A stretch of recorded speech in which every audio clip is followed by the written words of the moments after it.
Condos have been this hot topic of conversation. Every time I turn on YouTube, I see these headlines. The condo market in Florida is collapsing. Do not buy a condo in Florida. You're going to have $200,000 in assessments. You're going to have $20,000 insurance bills. Well, I'm here to tell you that not every condo is the same. Not every part of Florida is the same. And no, the condo market is not dead. It's not collapsing. I'm going to talk about my market. I live in Naples, and my surrounding area is Marco Island, Bonita, Estero, and Fort Myers. I went on MLS and I looked up to see what is going on in Naples. And I saw that in the last 4 months, there have been 111 what I call basic condos. They are two bedroom, two bath condos in basic associations. Basic associations, I mean, they have basic amenities. They're not resort style communities with all the bells and whistles. So there have been 111 units that have sold between the price of 150 and 300,000. There are currently 187 two-bedroom condos listed in Naples, and 29 of them, not of them, in addition to that, 29 are pending or under contract. This tells me that our condo market is definitely not dead. I did notice that most of the sold condos went between $10,000 to $20,000 less than list price, which tells me that sellers are motivated. So as a buyer, I encourage you to make a lower offer. I do not encourage you to come in and make an offer of $100,000 less than asking price, because I don't believe the sellers are that desperate. But a little bit of a lower offer, I think, is appropriate today. It's free to ask. Now, you have to understand why the fees and assessments and everything else that's going on with condos. And you also have to understand not every condo association is going to have those crazy special assessments. So do not be afraid.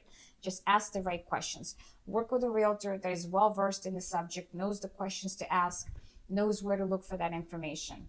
So why are condos having such a bad rap about fees? Have fees gone up? Yes. But I'm going to ask you a question. What has not gone up in the last few years? Cost of everything has gone up. I go to the supermarket, I get like 5 things. I don't even need a bag. They don't even, I can just carry them in my hand. It's $50. And I can't believe that I bought, nothing for $50. Everything's expensive these days. Condos typically cover insurance for exterior. So if the building gets damaged during a storm, or, the roof is leaking, the condo insurance is going to pay for that. So obviously you pay for that in your monthly fees, the cost of insurance. Cost of insurance has gone up, fees are going up. Condo fees also include basic maintenance of the association and the building. Landscaping, repair guy, cleaning. Cost of labor has gone up. Landscapers now charging everybody more. Condo fees have gone up. So I like condos that include something in their monthly fees. A lot of condos include water, and a lot of condos include basic cable and internet. If you get both included, I think that's a great value, because if you think about it, if you're going to pay for them separately, you're going to be spending somewhere between $100 to $200 a month. So if it's included in your monthly fees, I feel like you're getting some kind of a value. Plus, condos usually have some kind of amenities. They range from a basic pool to a clubhouse with tennis courts and pickleball courts. So all of that costs money. If you have those amenities and you're paying for them monthly, I think that's also a great value if you use them. Special assessments do not happen every day. They are special assessments, and it really depends on the condo association, how well they have maintained their buildings and their communities, and how well they have managed their money. Typically, condos should have enough money in the reserves for large repairs, but it has come to light so that a lot of these associations have been mismanaged, and funds were not properly allocated, and now they need a major repair of something and there's not enough money in the reserves. So obviously the cost of that major repair gets divided between all owners, and that is the special assessment. That does not typically happen every year. Sometimes it happens every few years. There's no way to predict when there's going to be a special assessment. So some people that are buying a condo, they're like, well, I don't want any special assessments. Well, I cannot guarantee you that a year from now there's not going to be one, but we can find out if they've had some recently, they have been completed. Has the seller paid for them? Are there any upcoming special assessments? Is the seller planning on paying for them? Sometimes condos charge you one lump sum For that special assessment, sometimes they allow you to make payments. Some of those payments sometimes get broken down into years. So you have to find out, are there any special assessments that this seller is paying for, how much, how long, and maybe that is something that you work into negotiating when you're negotiating the price, because obviously that's going to be an extra out-of-pocket expense. So don't be afraid of special assessments.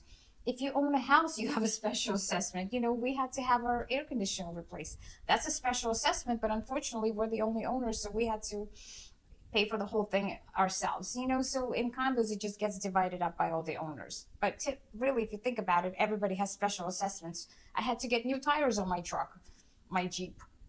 That's a special assessment, you know, but I'm the only owner, so I can't divide the cost of that. That's a special assessment. So you have to understand how that works. And you know, when you hear those crazy stories about the condos that have $200,000 assessments, I'm willing to bet that that condo building is on the beach, probably had severe storm damage, was very old. And when they went to repair the building, they found out that their electrical is out of date, their plumbing is out of date, their elevators got damaged, and the whole building needs to be rebuilt. And here you are, Mr. Homeowner, you have to pay $200,000. So not every condo is the same way. Don't be afraid, do your due diligence, ask the right questions. Now, I will tell you, if you are looking to buy a condo as an investment property, I do not recommend that. I don't find that condos are great at income producing properties, because unless you bought your condo 40 years ago for $40,000 and you don't have a mortgage, and even though your monthly expenses have gone up, you're still making money. If you're buying a condo today for $200,000, especially if you're financing, chances are you will not make any income. Do your numbers. I do think that condos make great seasonal rentals. So if you wanted to rent your condo for 1, 2, or 3 months in the winter just to help you pay for some of the bills, that is a great option, depending on how upgraded and updated they are and how many amenities your condo association offers. You may be able to get $3,000 to $5,000 for a basic condo. Hey, if you rent all 3 months, you get 15 grand. That'll pay some taxes and fees, right?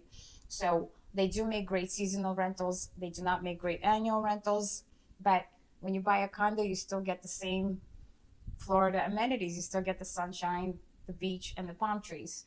So don't be afraid of buying a condo. Give me a call if you have any questions. For now, this is it. Send you regards from Naples.